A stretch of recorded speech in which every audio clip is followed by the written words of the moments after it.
출애굽기 35장. 모세가 이스라엘 자손의 온 회중을 모으고 그들에게 이르되 여호와께서 너희에게 명령하사 행하게 하신 말씀이 이러하니라. 엿새 동안은 일하고 일곱째 날은 너희를 위한 거룩한 날이니 여호와께 엄숙한 안식일이라. 누구든지 이 날에 일하는 자는 죽일지니 안식일에는 너희의 모든 처소에서 불도 피우지 말지니라. 모세가 이스라엘 자손의 온 회중에게 말하여 이르되 여호와께서 명령하신 일이 이러하니라.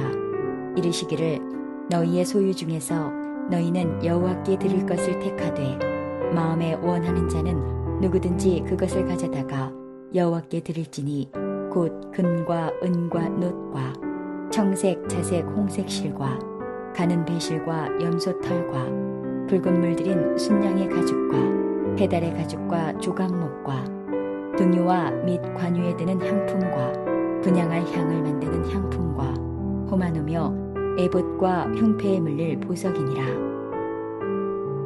무릇 너희 중 마음이 지혜로운 자는 와서 여호와께서 명령하신 것을 다 만들지니 곧 성막과 천막과 그 덮개와 그 갈고리와 그 널판과 그 띠와 그 기둥과 그 받침과 증거궤와 그 채와 속죄소와 그 가리는 휘장과 상과 그 채와 그 모든 기구와 진설병과 불켜는 등잔대와 그 기구와 그 등잔과 등유와 분향단과 그 채와 관유와 분향할 향품과 성막문의 휘장과 번제단과 그 놋 그물과 그 채와 그 모든 기구와 물두멍과 그 받침과 뜰의 포장과 그 기둥과 그 받침과 뜰문의 휘장과 장막 말뚝과 뜰의 말뚝과 그 줄과 성소에서 섬기기 위하여 정교하게 만든 옷 곧 제사 직분을 행할 때에 입는 제사장 아론의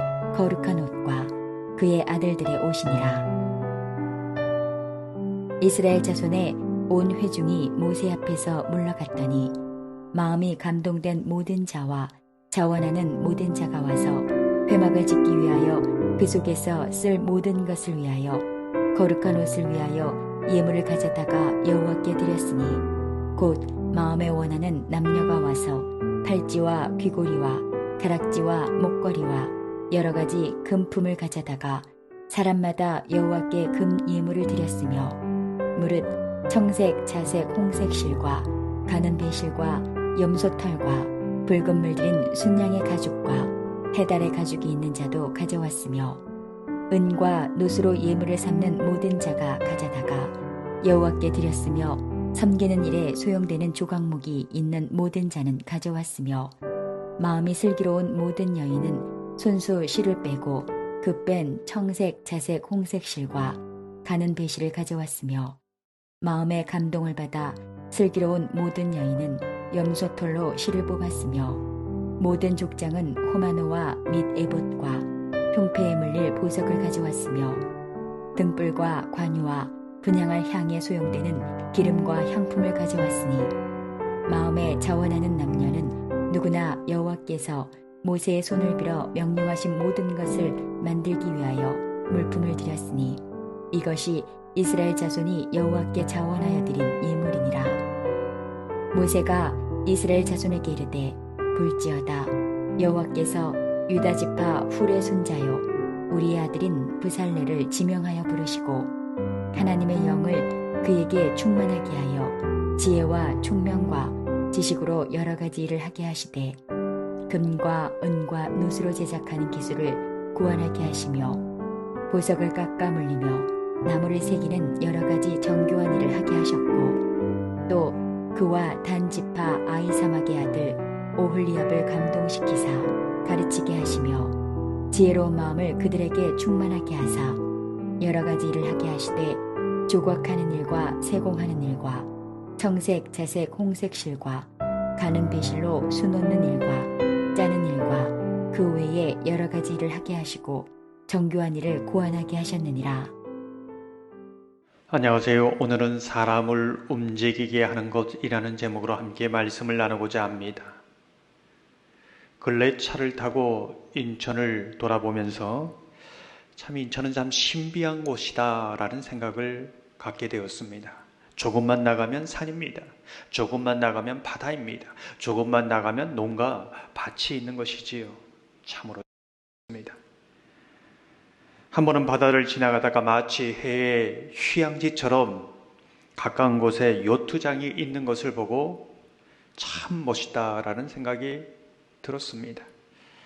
그런데 코로나 상황이어서인지 사람들은 좀처럼 보이지 않고 요트는 그냥 항구에 머물러 있었던 거지요.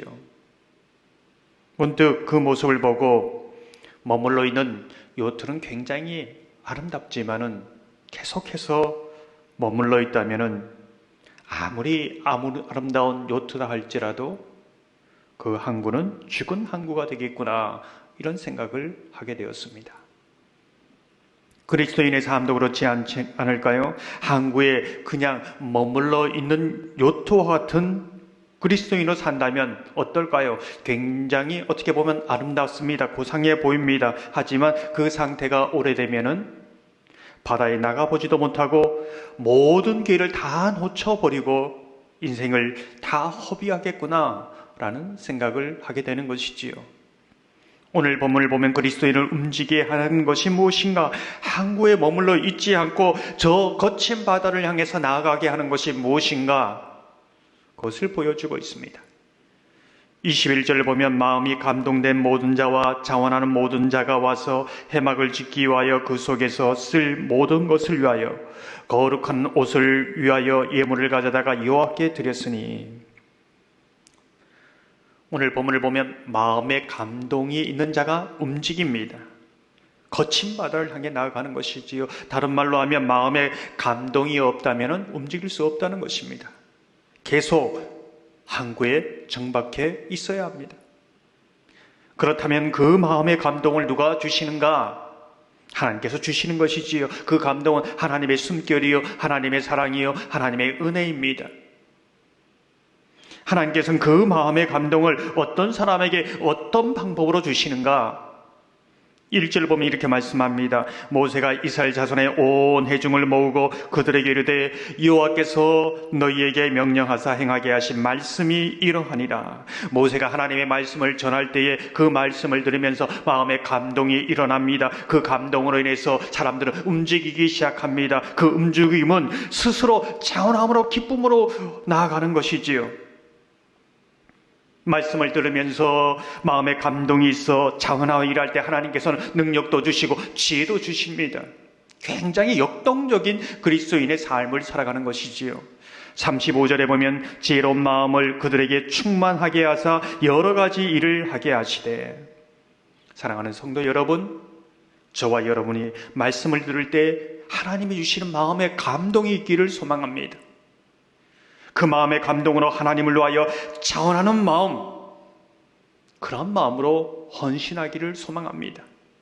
자원하여 헌신할 때 모든 일에게 능력을 주셔서 지혜를 주셔서 하나님의 거룩한 일을 할 수 있는 기회, 거친 바다를 항해하는 그 은혜를 누리시기를 주님의 이름으로 축원합니다.